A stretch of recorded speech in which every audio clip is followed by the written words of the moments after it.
You suck!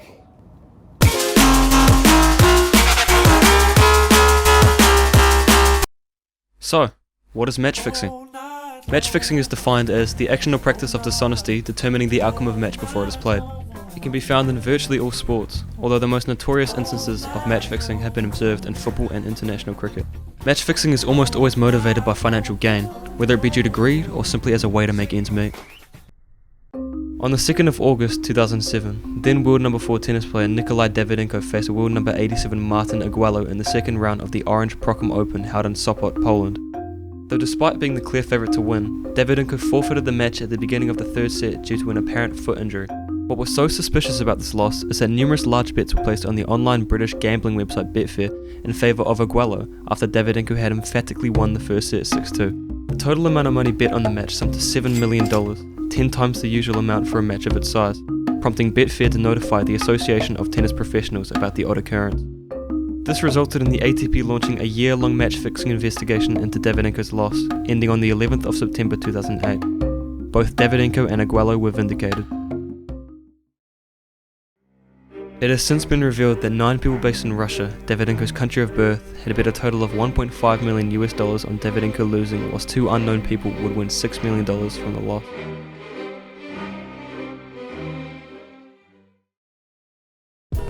However, the aftermath of this scandal was consequential to not only the high bidders in Russia, but to every single bet that had been placed on the Sopot competition.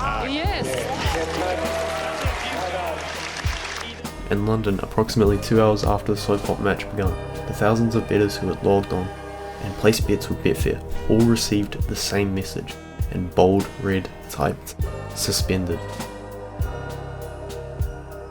This is just one case in a $1 trillion criminal industry, with almost every single sport or competition that can be affected has been affected, such as the earliest known example of the 1898 Stoke City vs Burnley football match, which involved both teams intentionally drawing in order for neither team to get relegated.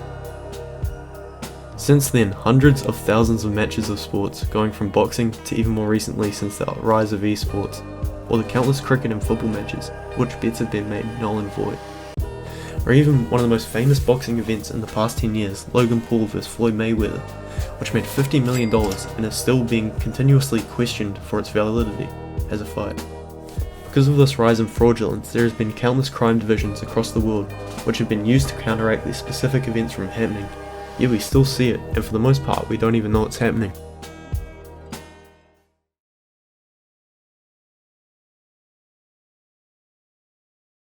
So what can sports organisations do to prevent match fixing?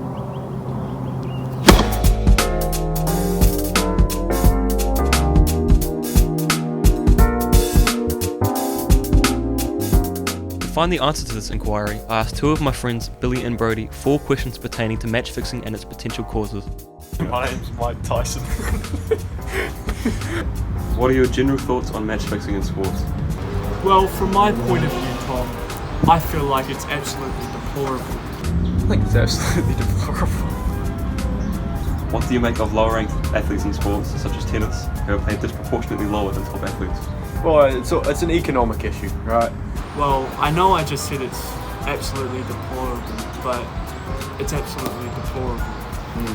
They're getting less views than Roger Federer and, what was his name, Rafael Nadal.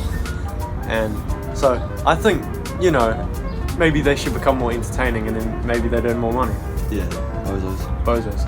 Can you understand why these athletes would resort to such an act, as in these circumstances it is simply a way to make ends meet? I mean, I understand, human nature at its core. It's just, people do scummy things to earn money, and that's just been how it's been throughout all of history. I understand it, I still think it's wrong though, and unethical, and deplorable. Absolutely, Tom. They work so hard and they just don't get paid even. What can professional sports organisations do to minimise match fixing? I think they're doing fine right now, to be honest. I think it's more just, harsher punishments for match fixing, such as permanent bans rather than suspensions, which have happened before and they have been rather ineffective, in my opinion. And I think that long term, it would be better if they just ban them. I don't know, I feel like it may be hard, but you know, budgetizing and doing all that, making sure everyone's getting paid evenly and looking into their contracts and all that would work out fantastic. Awesome. That's all we have time for. Thank you, Brody. The real reason why match fixing is considered unethical in many people's eyes is because it damages the integrity, value, and growth of sport. In New Zealand alone, sport contributes $5 billion to the economy, which is why that many groups believe that it is important that fair bets are made. This has been a problem in countries such as Russia. In Russia, one of the main reasons why this kind of fraud is prevalent is because there is a lack of prosecution when these crimes were committed. In contrast to this, in New Zealand, there is nearly no match fixing. Some believe this was due to the law change in 2014 to the Crimes Act of 1961 that clarified that match fixing is a form of deception. This amendment to the Crimes Act ensured that anyone who obtains benefit or causes a loss by engaging in match fixing would be liable to a maximum penalty of 7 years imprisonment, which has been a reason why in New Zealand these laws have been effective in preventing match fixing. If these kind of changes were to be made in other countries, it could help prevent match fixing and slowly kill the match fixing criminal industry.